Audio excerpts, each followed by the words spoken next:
En poquísimo tiempo, El Salvador ha pasado de ser el país más peligroso del mundo, literalmente, el país más peligroso del mundo, a estar en camino a ser el país más seguro de América.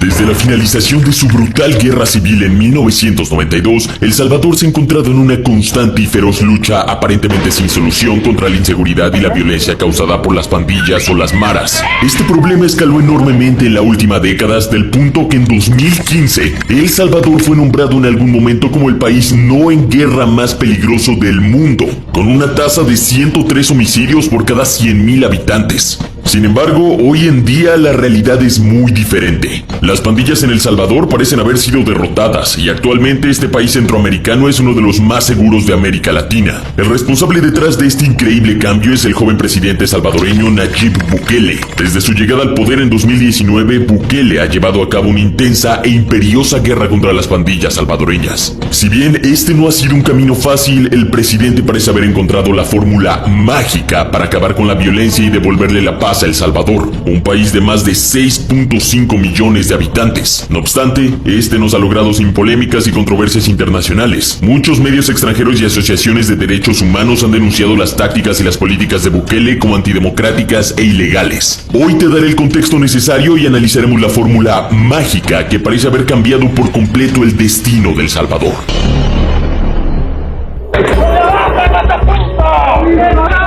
¡Salgan, salgan!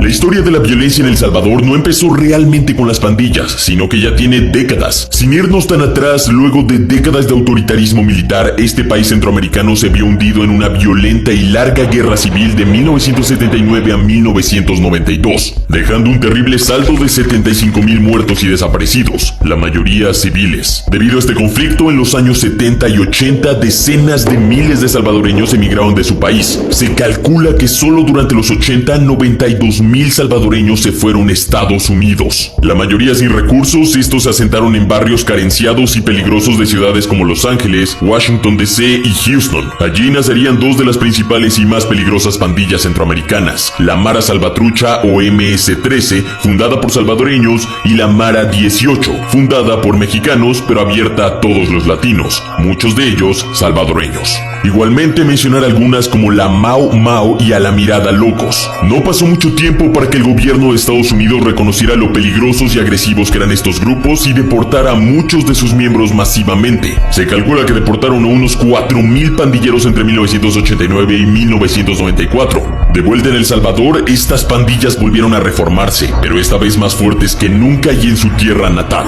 Aquí una nueva era de violencia revivió en El Salvador, pero ya no era en forma de guerra civil. Ahora bien, cualquier negocio sucio que puedas imaginar era hecho por estas pandillas, principalmente la MS-13 o mejor conocida como Mara Salvatrucha, la Mara 18, Barrio 18, entre otros de menor tamaño. Las extorsiones iban más allá. Por décadas, miles de comerciantes pagaron cuotas mensuales a los pandilleros para evitar morir.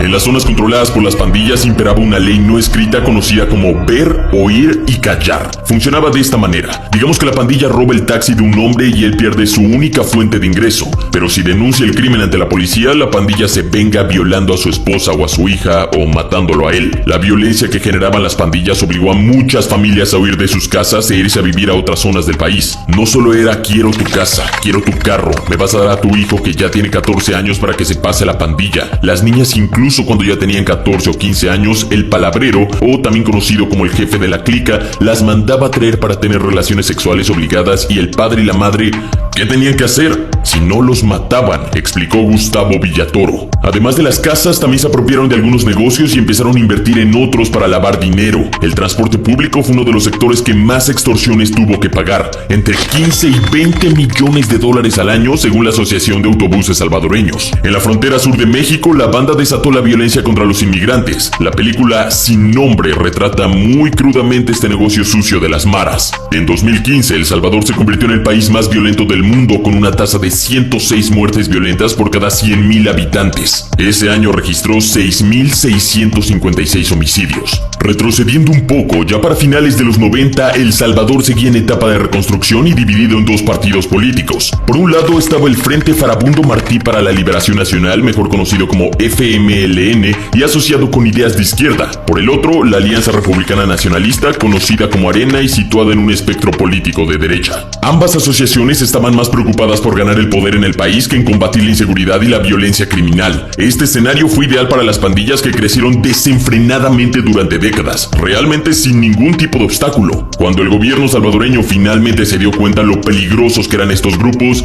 ya parecía ser demasiado tarde. Para el 2010, las pandillas salvadoreñas eran de los grupos armados más poderosos y violentos de toda América Latina, y los gobiernos de turno durante la última década, muchos de ellos acusados de desmedida corrupción, decidieron que la mejor forma de tratar con esta amenaza era pactar treguas. En 2012, el entonces presidente Mauricio Funes del FMLN arregló una tregua secreta que redujo parcial y temporalmente la criminalidad. Sin embargo, durante los años siguientes, la criminalidad se disparó nuevamente, hasta el punto que, en 2015, El Salvador fue nombrado como el país no en guerra más peligroso del mundo. En ese momento, el gobierno decidió utilizar las Fuerzas Armadas para tareas de seguridad pública, pero esto tampoco fue suficiente y la situación no hizo más que crecer en los últimos años. La criminalidad llegó a un punto tan crítico que los comerciantes no podían abrir sus locales sin miedo a ser atacados o sin pagar uso de suelo a los pandilleros. De la misma forma, realizar actividad física en parques o plazas, salir en la noche a divertirse e incluso caminar en la calle eran todas actividades extremadamente peligrosas y desaconsejadas. No es exagerado afirmar que los propios ciudadanos salvadoreños eran, además de muchas veces víctimas, constantemente presos de las pandillas.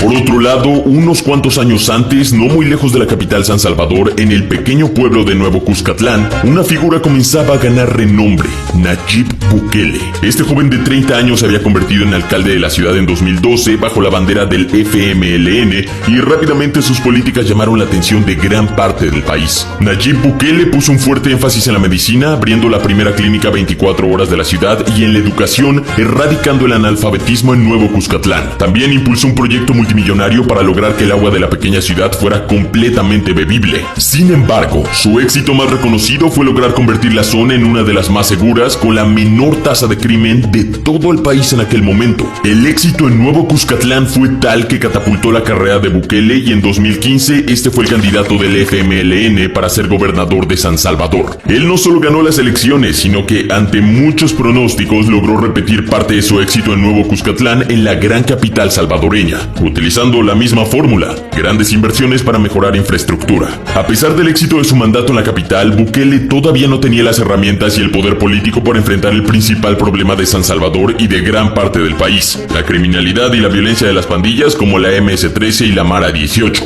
Necesitaba más poder e influencia para lograr un verdadero cambio, y pronto lo conseguiría. Si bien su particular acercamiento a la gobernación y sus disidencias políticas e ideológicas hicieron que Nayib Bukele fuera expulsado eventualmente del FMLN, su figura no dejó de crecer en popularidad en todo el país y pronto formaría su propio partido, Nuevas Ideas, un tercero en disputa para el histórico reinado del FMLN y de Arena. Para las elecciones presidenciales de 2019, Bukele se asoció con el partido GANA, o Gran Alianza por la Unidad Nacional, con la intención de aprovechar su creciente popularidad para convertirse en el nuevo presidente salvadoreño.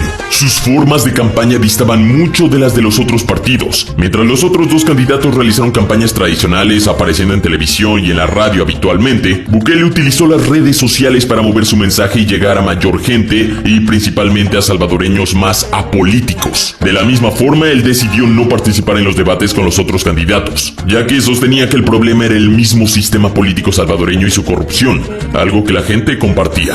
Aunque arriesgada, su estrategia funcionó. La población estaba desesperada por un cambio rotundo de gobierno. Estaban cansados de votar a los mismos dos partidos que no aportaban ninguna posible solución al problema de la inseguridad y la violencia de las pandillas, muchos de ellos acusados de corrupción. Ahora era el momento de probar algo distinto. En las elecciones, el candidato del FMLN recibió menos de un 15%, el de Arena llegó al 31.7%, pero Nayib Bukele, con apenas 37 años, ganó la votación con un apabullante 53.1%.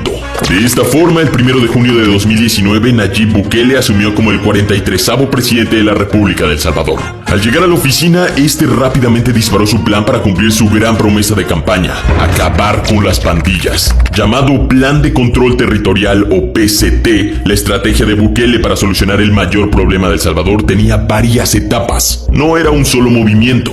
La primera etapa fue llamada preparación y fue lanzada 20 días después de que asumiera la presidencia. Esta consistía en el despliegue de fuerzas policiales y militares hacia las comunidades más peligrosas del país. Esto para atacar directo al corazón de las pandillas. Al mismo tiempo, se estableció el estado de emergencia en las prisiones del país, prohibiendo las visitas y las comunicaciones para quebrar la red de comunicación de los líderes de bandas encarcelados, que aún presos operaban con normalidad. La segunda etapa, conocida como oportunidad, buscaba fomentar el apoyo público previo a las fases más agresivas y extremas. Con ese fin, se consiguió un préstamo bancario de $91 millones para invertir en parques públicos, escuelas y servicios para evitar que los jóvenes se unieran a las pandillas. Luego, en la etapa 3, denominada modernización, llegaron los problemas. En esta fase se buscaba destinar $109 millones para equipar a las Fuerzas Armadas de drones, helicópteros, armas de fuego, chalecos antibalas y recursos tecnológicos necesarios para la guerra contra las pandillas. Para lograr este préstamo se necesitaba el apoyo de la Asamblea Legislativa, que estaba mayormente formada por miembros de los otros dos partidos políticos salvadoreños. Estos bloquearon el avance de esta etapa, supuestamente exigiendo mayor transparencia en la asignación de fondos. Este fue el primer contrapié del Plan de Control Territorial de Bukele, y no sería nada fácil de superar. Absolutamente furioso por las trabas de sus opositores, Nayib Bukele intentó generar una sesión extraordinaria para votar nuevamente para aprobar el préstamo. Sin embargo, los legisladores, a pesar de los señalamientos del presidente, decidieron no darle quórum.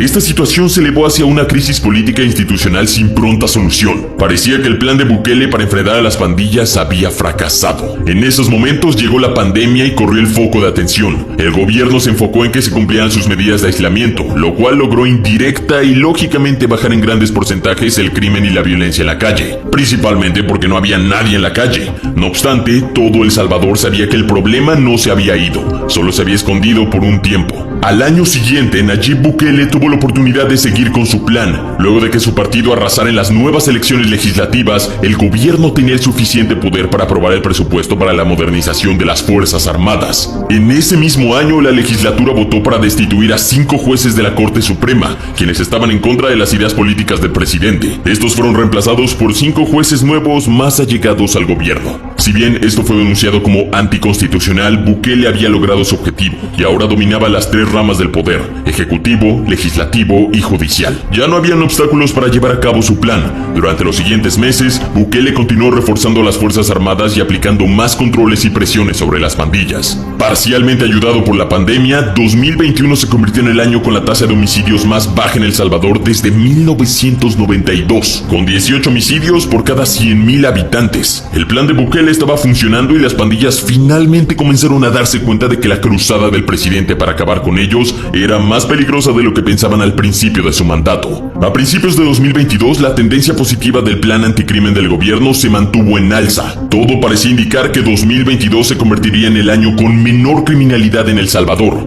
Sin embargo, todo cambió del 25 al 27 de marzo de 2022. Una ola de homicidios se disparó en esos 2 días. La violencia no se concentró en ninguna parte puntual. Por el contrario, estalló en diferentes zonas de las grandes ciudades, aunque centrada en San Salvador. De la misma forma, las víctimas eran en su mayoría inocentes civiles. No fue un ajuste de cuentas entre pandillas ni nada por el estilo, sino que pareció tratarse de asesinatos al azar, sin justificación inmediata alguna. En total, unas 62 personas fueron asesinadas en ese fin de semana. Inicialmente, Nayib Bukele apuntó a la pandilla Mara Salvatrucha. Otras fuentes de la presidencia sugirieron que esos sangrientos 2 días fueron una represalia porque el gobierno había tomado 2 rutas de autobuses en la capital que solían estar bajo el control ilegal de las pandillas. Por otro lado, muchos especialistas y opositores indicaron que lo que realmente había ocurrido es que Bukele tenía una tregua secreta con las pandillas para bajar la criminalidad a cambio de mejores condiciones para los miembros pandilleros presos, pero que esta paz se había roto por alguna razón desconocida. Si bien no se sabe con certeza qué causó puntualmente esta violenta respuesta, no hay dudas de que las pandillas le estaban mandando un mensaje muy claro a Nayib Bukele y a su gobierno. No obstante, el presidente salvadoreño no cedió ante la presión y las intimidaciones, sino que redobló la apuesta. A través de una sesión extraordinaria, la Asamblea Legislativa de El Salvador aprobó por 30 días un estado de excepción para enfrentar la violencia pandillera. Este estado de excepción era una medida que suspendía algunos derechos constitucionales de la población, dándole un poder enorme a la policía y a las fuerzas militares que ahora podían detener civiles, vigilar comunicaciones y realizar allanamientos sin necesidad de causa posible, órdenes judiciales o pruebas concretas. Como nunca en la historia de este país, el gobierno desplegó todo el poder de las fuerzas policiales y militares para allanar los refugios de las bandas y crear puestos de control alrededor de las bases y los vecindarios con mayor presencia pandillera. Al mismo tiempo, se aprobaron leyes para extender las sentencias de prisión para miembros de pandilla, llegando a 45 años las penas para los jefes y a 30 años las de los miembros menores. Mucha gente denunció la ilegalidad de estas medidas y lo anticonstitucional de la decisión del presidente. Sin embargo, no hay duda que funcionó. Las fuerzas de seguridad y armadas salvadoreñas se encontraron frente a frente con las pandillas, apresando decenas de miembros por días, desbaratando operaciones de narcóticos, cortándoles todos sus suministros de poder y reduciendo rápidamente su influencia en los barrios.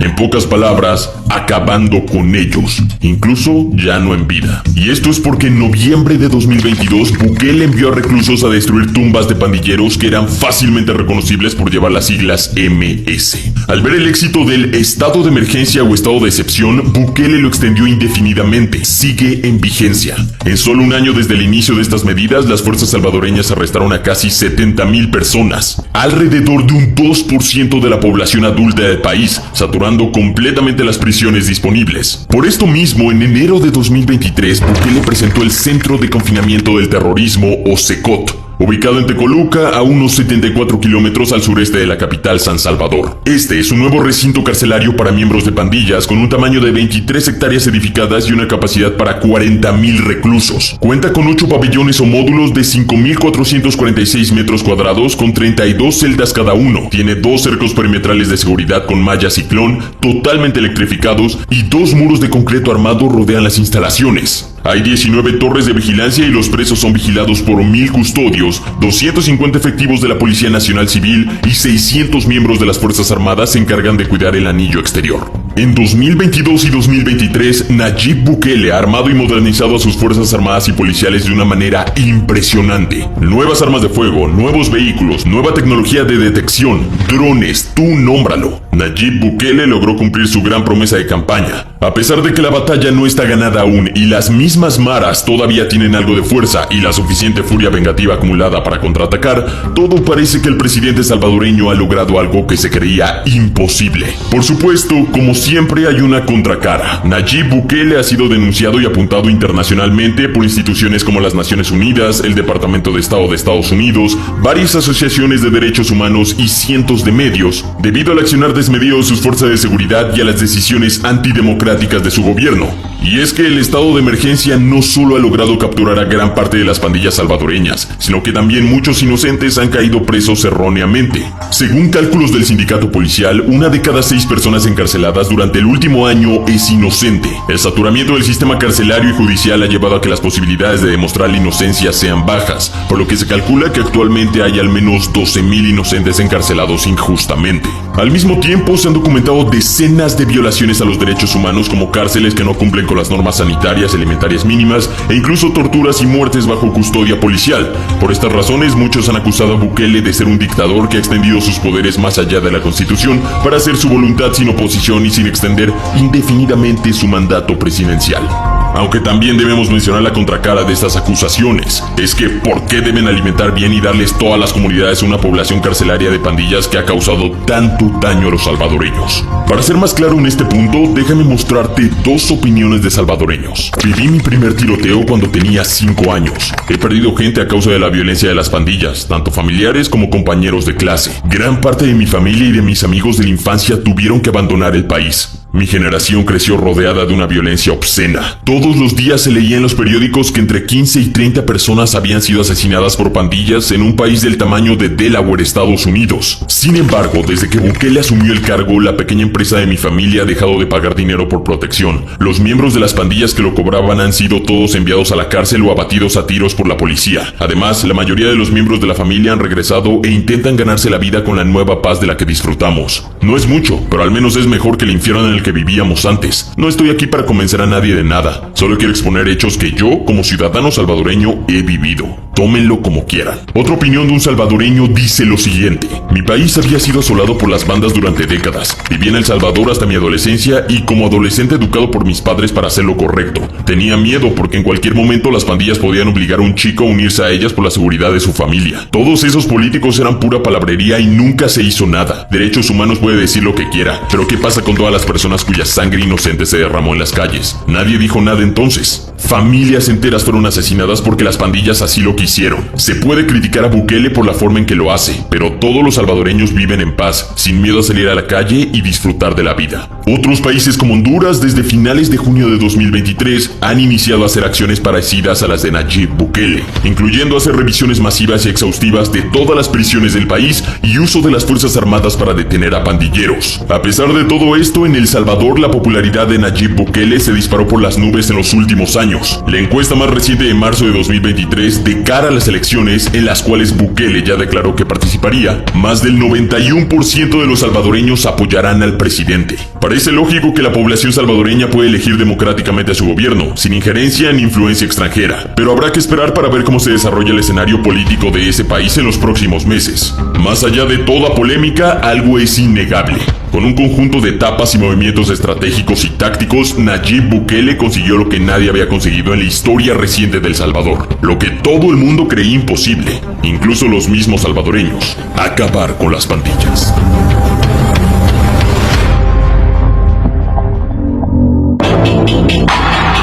Eso ha sido todo. Suscríbete y activa la campana de notificaciones